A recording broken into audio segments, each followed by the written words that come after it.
Hi friends, welcome back to 5 Minute Modern. My name is Cindy, and today we're discussing one of the most unique buildings in history, Nakagin Capsule Tower. I included this building in my recent video on brutalism, and while it does adhere to brutalist principles, it's actually a very unique building with its own distinct philosophy. Like other countries, Japan turned to brutalist architecture in the years following World War II to meet the need for sturdy and efficient construction after devastating bombing. Japan had been hit especially hard by bombing, as the country's traditional architecture was wood-based and therefore easily destroyed by incendiary bombs. Consequently, Japan rebuilt itself from almost a blank slate. In the space of little more than a decade, the once devastated nation became a thriving economy driven by bustling metropolitan centers filled with new modernist constructions. The rapid modernization of Japan was a transformation that seems to me almost unprecedented in world history. In the midst of this dramatic transformation, a number of architects and designers came together in 1960 to form what they called the Metabolist Group.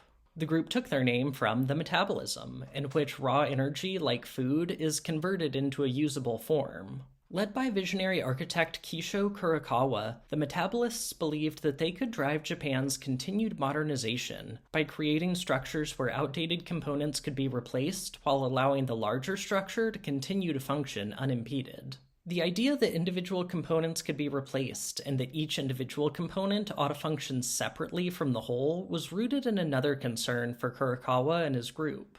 As society modernized and urban areas grew more dense and overcrowded, Kurokawa felt it was important to carve out space for jiga, or the self, to give individuals private spaces that provided refuge from the masses. To achieve his vision of independent yet connected spaces, Kurokawa turned to capsules. In a 1969 magazine article, Kurokawa laid out his theory of the capsule as the ideal spatial unit for modern urban living. He found historical and biological precedents for capsule living ranging from the amniotic sac that protects a fetus in utero to NASA's Project Mercury space capsule. Following a successful showing of prototypes at the Japan World Exhibition in 1970, Kurokawa was hired to put his ideas into practice. The Nakagin Real Estate Company was looking to build a high-end apartment building in the fashionable Ginza district in Tokyo, and Nakagin's chairman, Torizo Watanabe, thought Kurokawa would be perfect for the job.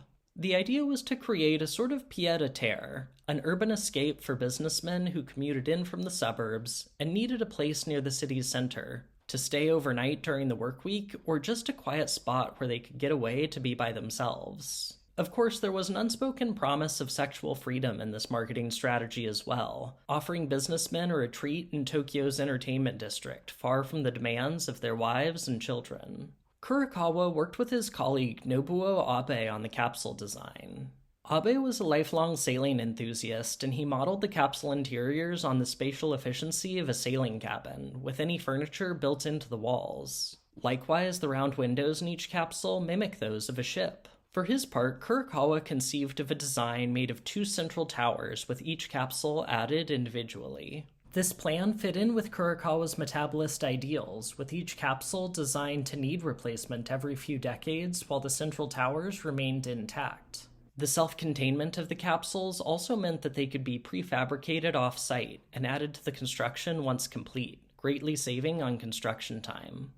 In 1972, less than 2 years after Kurokawa received the commission, the Nakagin Capsule Tower was open to the public. The building was a critical and commercial success in its first year. Although the capsules were priced about 50% more than the average cost for the area, thousands of inquiries flooded in. Even before the building opened, a model clearly constructed to resemble the Nakagin Capsule Tower was prominently featured in the film Godzilla vs. Gigan, with the 2 monsters destroying the model in their battle. Kurokawa was praised in architectural journals around the world, and soon received offers to construct similar buildings throughout the city.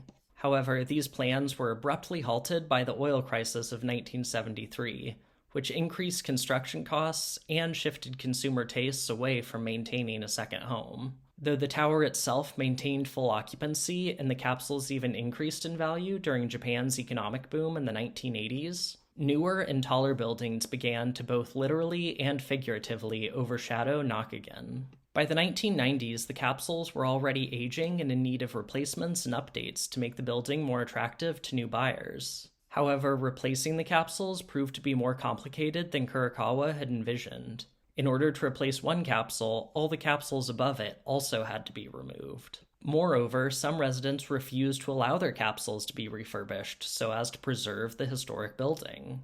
In the 2000s, the building continued to age.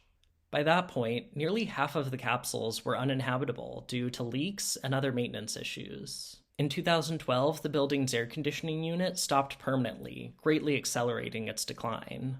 Nonetheless, in its final years, the building's historic nature and its eccentricity attracted a new community of creatives to reside there. Though initially intended as a space of privacy and individuality, the Nakagin Capsule Tower became an increasingly tight-knit community as residents got to know each other through their shared endurance of the aging building's many maintenance issues.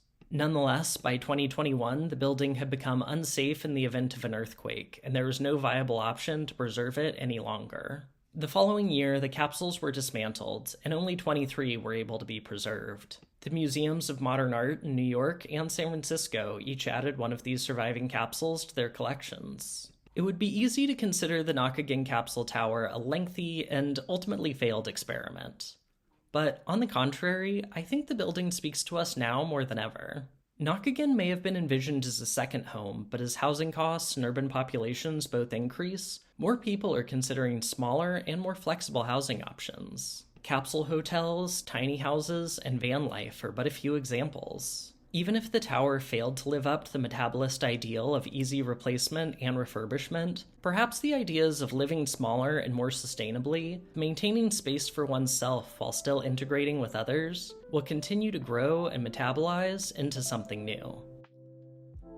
So you probably noticed that the bookshelves behind me are empty, and that's because my partner and I are moving into a new apartment. We're really excited about the move, and while our new building is not as interesting or unique as the Nakagin Capsule Tower, it will be a really nice place for us to live.